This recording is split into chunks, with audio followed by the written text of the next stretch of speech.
నేను తాళం వేయలేదు, కాని తలుపు లోపల నుంచే లాక్ అయ్యింది. ఆ ఇంటిని అద్దెకు తీసుకున్న మొదటి రోజే నిశ్శబ్దం వింతగా అనిపించింది. రెండో రోజు రాత్రి మెట్లపై అడుగుల శబ్దం వినిపించింది. ధూళిలో పాదముద్రలు ఉన్నాయి, కాని అవి పైకి మాత్రమే వెళ్ళాయి.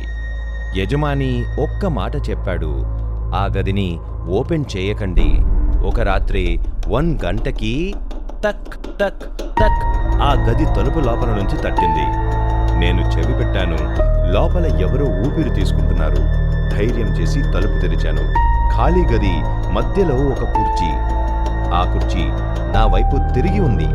ఒక్కసారిగా తలుపు గట్టిగా మూసుకుపోయింది. తిరిగి చూసేలోపే ఆ కుర్చీ మీద ఎవరో కూర్చున్నారు. అది నేనే కాని నా కళ్ళు పూర్తిగా నల్లగా ఉన్నాయి. ఇప్పుడే గడియారం 12 అయింది. హాల్ తలుపు మళ్ళీ లాక్ అయింది. ఈసారి నేను తాళం వేయలేదు.